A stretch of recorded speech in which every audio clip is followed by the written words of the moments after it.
What's up, you guys? I'm here at Team Symmetry, and here I am in beautiful Lake Tahoe. We're at Incline Village here on like my last little part of my winter vacation. I'm starting school back on Monday, so I thought the family wanted to come up here and chill for a little while, and I thought with school starting back on Monday, Duel Academy, if you want to call it that.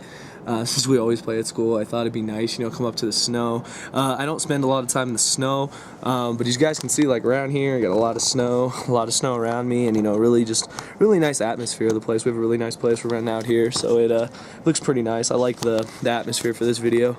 But yeah, I'm gonna do a Slim Chat episode today, actually, and I thought for a video that I do out here, I'd have to come up with something interesting, and coming on vacation here kind of got me, thinking about the game, but like in a different manner. It got me thinking about how, the game of Yu-Gi-Oh needs to stay healthy, and that means that the players need to stay healthy. And I'm not talking about like nutrition-wise and like, drinking your water, etc. I'm talking about learning different decks and having variety in order to be successful in the game.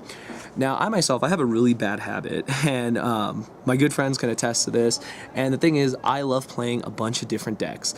I have had the hardest time recently deciding what I'm going to play for YCS Miami, and the reason is that I have access to a lot, like people would let me borrow a deck, or I could build a deck, and I've gone through literally like 7 decks, and it's kind of stupid when I think about it, because I've gone Rescue, I've gone Rabbit, I've gone Dark World, I've gone Insectors, I've gone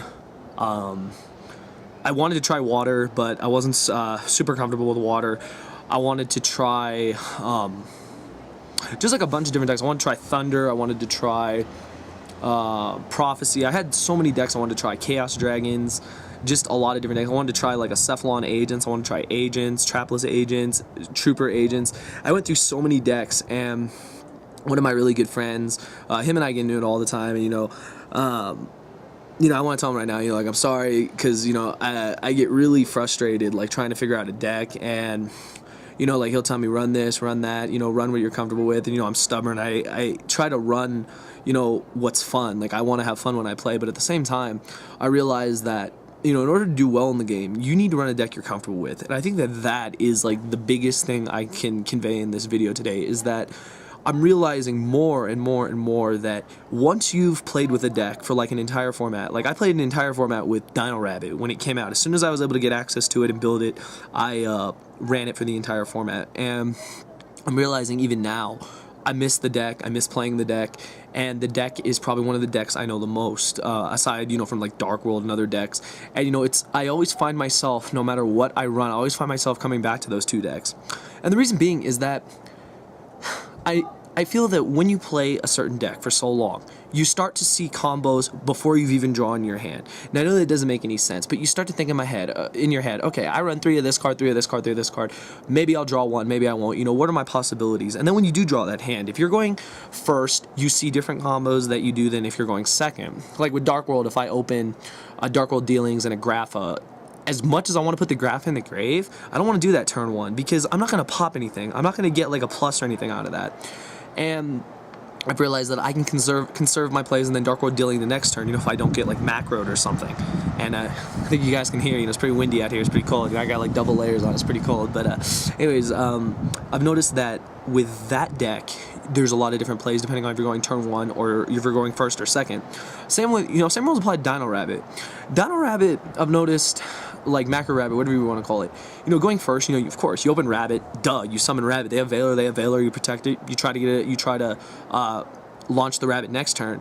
But not only that, like, I've noticed, when you go second, sometimes you still take that chance. Sometimes you want to summon the Rescue Rabbit and you want to banish it and get your, your Laggy or Dolka on board, depending on what you're playing against. But at the same time, I noticed that when I'm going second, I'd rather summon a Vanilla. I'd rather summon, a Cobasol, a Sabersaurus, a Jurek Guaiba, take the chance on being able to, possibly get past something, possibly get a plus with Guaiba, get Laggy or Dolka on the board regardless.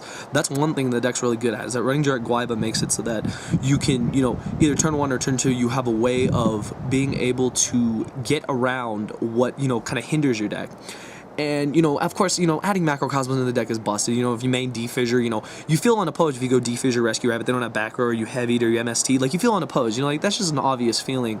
But at the same time, it's seeing the plays that are common sense versus, possibly the better plays. And I feel like that's one thing that I try to learn from playing a bunch of different decks, is that I learn variety in my playstyle. I notice that I'll be more conservative in some matches versus other matches where I'll just go like all out. If I'm playing a Monster Mash deck, I know I don't have nothing to fear aside from Valor, C, Tragodia, Gorge, all that. So my whole playstyle changes, and I feel that everyone's playstyle changes based upon the deck they play.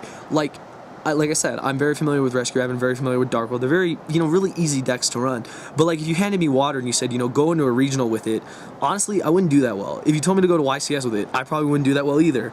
The reason being is that it's not a deck I'm super familiar with. Now, on the contrary, I have teammates and friends that are super familiar with the deck. They know the deck in their sleep. Like, they know, like, aside from the obvious, Summon Genix, Undyne, drop Dragoons, +2, etc. Megalo, double Dragoons, that's like, scoop it up. They see a lot of other plays. They see a lot of crafty plays with Abyss Sphere and Abyss Spike, which I really like. I really like Pike. Like, I didn't realize, how busted that card was until I started to see people doing, like, busted combos, disrupting plays with Pike's summoning, and then when being summoned, pitching, like, a marksman or something to, disrupt a play. Really, really good. And, those are things that, depending on if you run the deck for a really long time, if you're familiar with the deck, you start to see those things. And, the same rules apply, like, for instance, Zectors, like, everyone sees the plays. Like, Mike Stibbins said he knew the deck for every situation, he was prepared, and that's why he did so well, that's why he won. And I feel that the same rules apply for every deck in Yu-Gi-Oh! But I feel at the same time, having a variety of decks, like, having a bunch of decks at your arsenal to test with or play against. I like to, majority of the time, play against the decks I have, just to see, can I combat something that I'm familiar with? Like, once you play against, Dark World for the first time, or you play against Rabbit for the first time, you start to see, okay, you might lose. Most of the time you'll probably lose, like, if you're not familiar on how to beat the deck. Unless they drew, like, total garbage, you'll see that the summoning of, Rabbit, if you don't have Valor, you don't have anything, you can play around Lagia, you can bait it, and, they have Lance, and, sometimes you're gonna have to waste resources, which is, like, the worst thing, but at the same time, you can get around, problem situations by outplaying your opponent. Like, Fiendish Chain on Lagia is amazing. Like, I'm sure everyone knows about that. That's like a really old thing, but like, even now, like, with the format almost finishing up, like, YCS Miami is the last YCS of this format. Now, people are wondering, what's going to happen in the March ban list. I have my predictions. I have things that I hope happen. There's a lot of things that possibly could happen that I hope don't happen. And it's the game. That's how it's played. But I feel that playing the deck you're comfortable with is probably something that I've had to learn the hard way, through arguments with friends, through not doing well with the new deck, through just testing, not being comfortable. Like, you hand me a Rescue Rabbit deck, I'll run it any day of the week. You hand me a Dark World deck, I'll run it any day of the week. But if you hand me a deck that is just cool, is like the in thing, like if you handed me Fire Fist, I might play it, but am I gonna have fun with it? Probably not. Half of my time is gonna be spent reading the cards, half of my time is gonna be spent figuring out, in this situation do I do this, in that situation do I do that, and it's figuring out those things that I think really can help you become a better player. Because for me, competitive play is not super important for the fact that YouTube is usually the main thing I do, but at the same time, I do enjoy the competition of a YCS. I will play my heart out at a YCS. At a regional, I kind of screw around just because it's a regional, and granted, you want a nationals invite, and regardless, I'm going to nationals to work and record and stuff, but you want to go in there to play the event. And I feel at the same time that that's the thing, is that entering an event with a deck that you're comfortable with is key to your success, because not only is it a good deck of the format, but it's something that you can play in your sleep, something that regardless of what hand you get, regardless if you open all vanillas. I had a match one time when I opened Kabazol, Sabersaurus, Lance, MST, and that's not terrible, but there's no Rabbit, there's no Lagia, there's no Dolka. And I was like, screw it. I set Kabazol, I set Lance and MST. He summoned Thunder King? No, it wasn't Thunder King. He summoned something else. Might have been the mirror match. He summoned Sabersaurus. He's like, attack. I'm like, anything during damage step? He's like, nope. I'm like, damage step, Lance. And, he was like, you're not killing my Sabersaurus. I know. And I flipped up the Kabazol, and he took damage because Kabazol has a big ass, 1500 defense. And then my turn, I end-phased his MST'd his back row, summoned my Sabersaurus, I XYZ summoned, I made my Lagia. And, it's little plays like that a lot of players don't see that coming. And I feel like that's the thing, is like, when you're comfortable with the deck, you do those plays. Like, I noticed Merlanian players, they do plays that, like, wait, what? Did you just do that? He's like, yeah. I'm like, why? He's like, watch. and like, oh wow, you know, you can predict plays with the deck you're comfortable with, and I think that is something that is very important in this game, and it's something I've had to learn the hard way. And for everyone that's, you know, put up with me like trying to figure out what deck to run, you know, I appreciate it, and pretty positive on what I'm going to run for YCS Miami. I'm just going to do a little bit more testing, and hopefully it goes well. I will of course be recording at the event, so you guys will find me there. Just look for the hat, look for the you know, look for the Miami. I'm gonna have my Miami gear there, so you know, you'll find me like that. Have some ARG stuff on, so you'll definitely find me.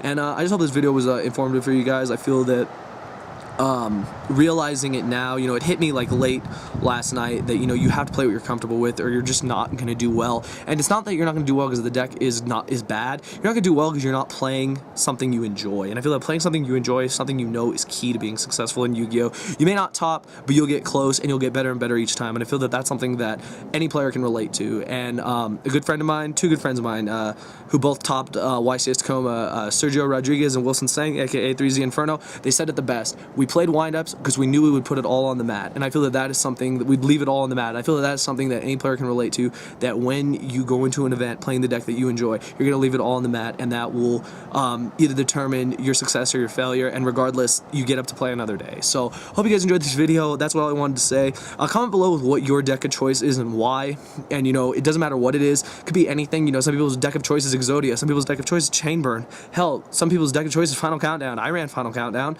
so I feel that, you know, anyone, you know, any deck can be your deck of choice depending on if it fits your playstyle and if it's something you enjoy. So if you guys enjoyed the video, you know, thumbs it up. Thumbs it up for Awesome Tahoe. This place is great. It's getting kind of dark, but luckily the light was here to hook it up with decent lighting. So I hope you guys enjoyed the video. You know, thumbs it up, and I will be back to Duel Academy on Monday. So the school duels will return. A lot of profiles from school will return, and best of luck to everyone that is continuing to prepare for YCS Miami, and I will see you guys there. So hope you guys enjoyed the video, and thank you for watching.